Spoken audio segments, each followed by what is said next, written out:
به نام خداوند جان آفرین، حکیم سخن در زبان آفرین. حضور محترم خواهرها و برادران عزیزم در ژاپن، عرض ارادت و احترام دارم. امیدوارم که حالتون خوب باشه. نصیر پرویزی هستم، عضوی از اعضای انجمن ایرانیان آزادیخواه در ژاپن. اجازه دارم که از طرف گروه صحبتی با عزیزان داشته باشم. مطالبی چند هستش که به اختصار خدمتتون عرض میکنم. امیدوارم که مختصر و مفید بتونم در خدمتتون باشم. اول اسم گروه ماست یا اسم انجمن. یه تشابه اسمی هستش که مخصوصا برای سالگرد مهسا امینی و دیگر جانباختگان که روح همشون شاد باشه و از ما راضی باشن، این تشابه اسمی باعث شده که شبهه ایجاد بشه و ما موظفیم که این شبهه رو از بین ببریم. اسم گروه یا انجمنی که در طی این 11 ماه و نیم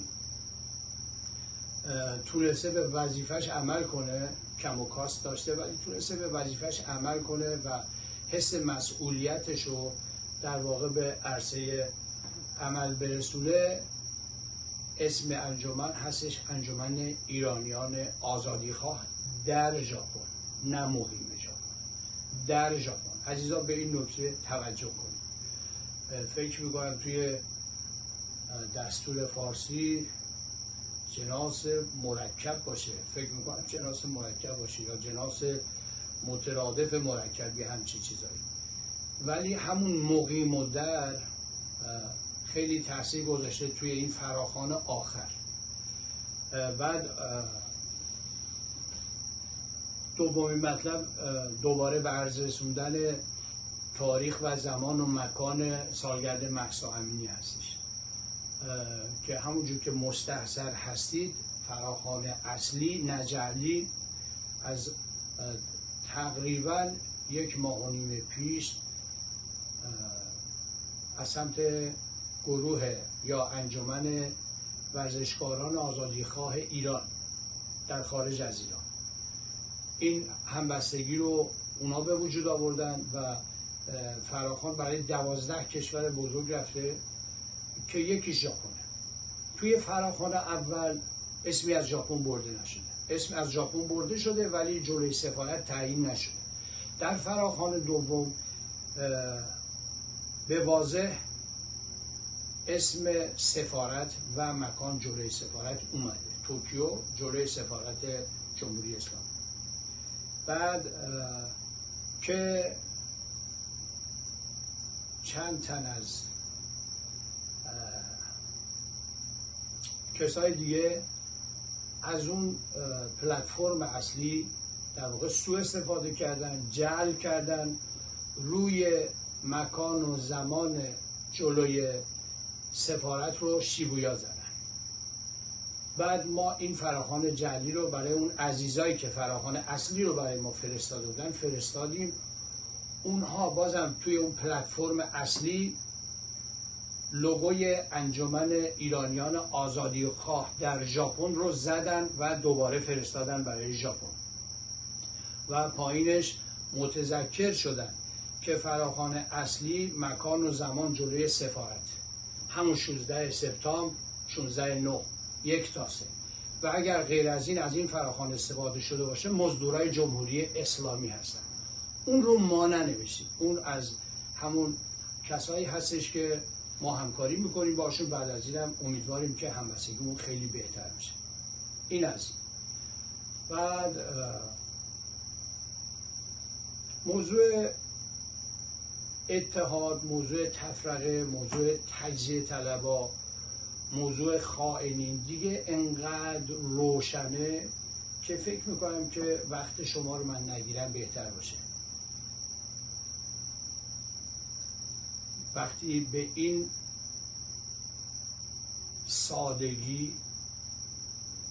سادگی توی روز روشن، فراخوانی که زحمت کشیدن روش، فراخوانی که باید باعث همبستگی بشه رو جعل میکنن و میزنن شیبویا، این رو دیگه خود عزیزا باید قضاوت کنن. و ما تا الان اگر صبر کردیم به خاطر این بود که شاید اونها بخوان اون شیبویا رو کنسل کنن که نکردن و ما دیشب کلیپی تهیه کردیم که بزرگترها فرمودن که خیلی تنده. بچه‌هایی که توی ایران هستن، روی عزیزایی که ژاپن هستن، مخصوصا انجمن آزادیخواهان، انجمن ایرانیان آزادیخواه در ژاپن حساب ویژه باز کردن. کسایی که توی خارج هستن دنبال میکنن این تجمعات رو. دیگه شما یه کاری نکنید که با کسایی که خواسته ناخواسته آب میریزن توی آسیاب جمهوری اسلامی در واقع وارد جنگ نشید و نیرو و انرژی رو بذارید برای براندازی. حرف صحیحی بود و الا ویدیویی که پر شده بود قرار پخش بشه خیلی تند بود، از الفاظ رکی که اصلا استفاده نشد ولی خیلی تند بود. چون دیگه ما وقتی قسم خوردیم به خون یاران ایستاده ایم تا پایان، این ایستادگیه بعضی موقع واقعا شمشیر رو باید از رو کشید، ولی باید ما به حرف بزرگتران گوش بدیم و با اون خرد جمعیه با هر کسی که تفرقه رو ایجاد میکنه بجنگیم یا جلوشو بایستیم. عزیزان، یه موضوع خیلی مهمی هستش که توی همه کشورها جمهوری اسلامی از این استفاده کرده. اراده مرموز در موازی سازی سازمان ها، گروه ها و حتی انجمن هایی که برانداز هستند. کاری که جمهوری اسلامی کرده و موفق هم بوده متاسفانه. الان هم توی ژاپن شروع کرده به این کار. حتی برای اسمشون هم اینقدر به اسم انجمن ایرانیان آزادیخواه در ژاپن نزدیک هستش. بعد قضاوت با شما، فراخوان اصلی جعل شده. اینجا کشور دموکراسی، کشور آزاده. همه میدونیم، همه میتونن فراخوان بدن، هیچ اشکالی هم نداره. ولی خشت اول چون نهد معمار کج، تا ثریا میرود دیوار کج. روی فراخوان اصلی جعل شد به سمت شیبویا. بعد خودمونی بگم پشت چک اونها رو کسی امضا کرد به نام ابوالفضل اسلامی. ایشون قبلا عضو گروه بودن، عضو گروه ایرانیان آزادیخواه در ژاپن. به دلایلی کناره‌گیری کردن. از ایشون خواستیم به خاطر اشتباهاتی که کردن عذرخواهی کنن یا لااقل اون اشتباه رو بپوشونن. نکردن و شاهد بر این موضوع، بر این حرف، فیلم برداریه که ما کردیم. ولی الان چون ذهنیت عزیزا رو شاید مختش کنه، این رو ما پخش نمی‌کنیم. ولی به عنوان سند نگه داشتیم که 7 نفر از اعضای گروه، و در ضمن اینم بگم همه عزیزایی که میان برای تجمعات همه عضو گروه هستن.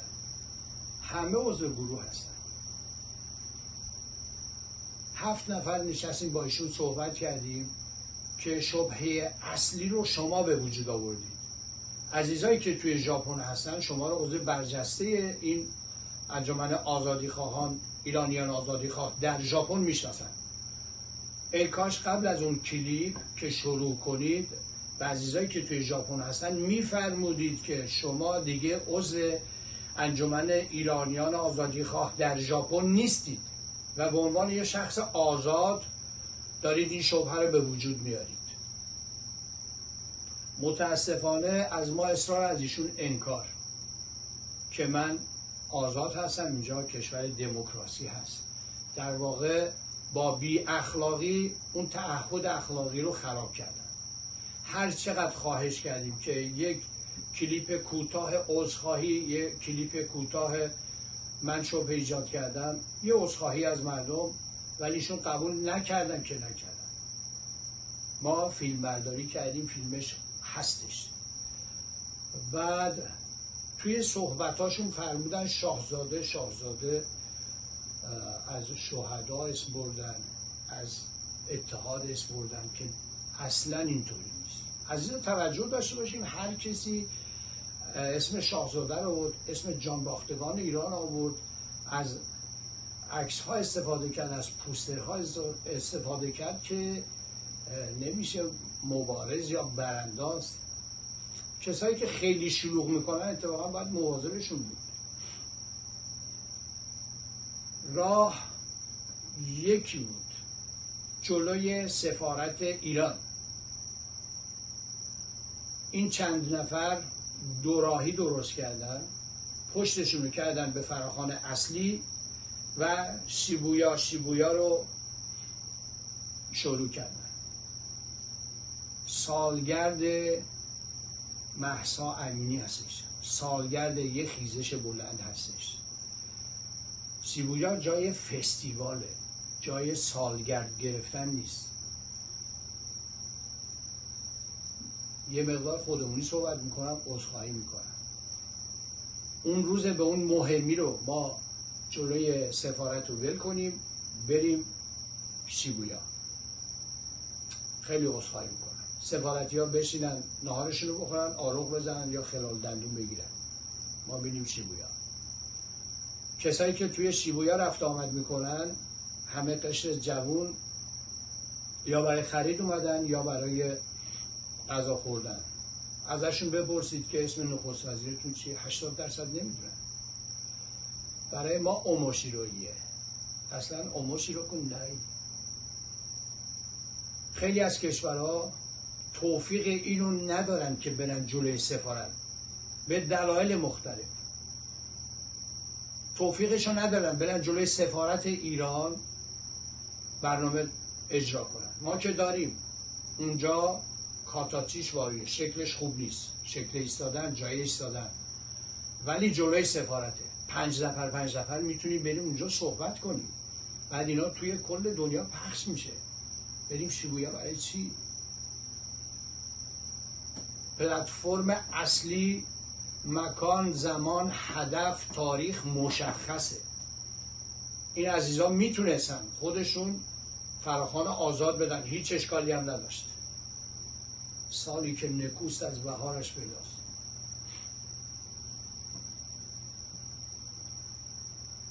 بعد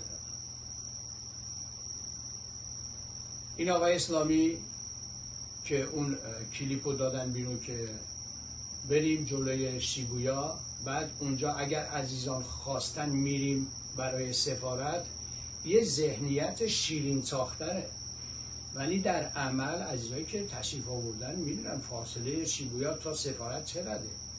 بعد ما هم جلوی سفارت 1.5 ساعت بیشتر وقت نداریم، نیم ساعتش تقریبا یا 1 رو بشو باید بذاریم واسه کایسان، یعنی همه رو ما در واقع تشکر کنیم و برگردیم. ساعت 3 اونجا باید تحویل پلیس داده بشه. چجوری میریم جلوی شیبویا بعد میریم جلوی سفارت؟ اتوبوس گذاشتید جلوی شیبویا، قطار در بس کرایه کردید، چند تا تاکسی گذاشتید اونجا، بعد زمانی که درست همه چی روی نظم داره اجرا میشه چجوری میخواید بیاید برید توی اون صف؟ همش بی‌نظمیه. هنوز وقت دارید دست بردارید از این کار، دست بردارید از این کار. عین تفرقه است.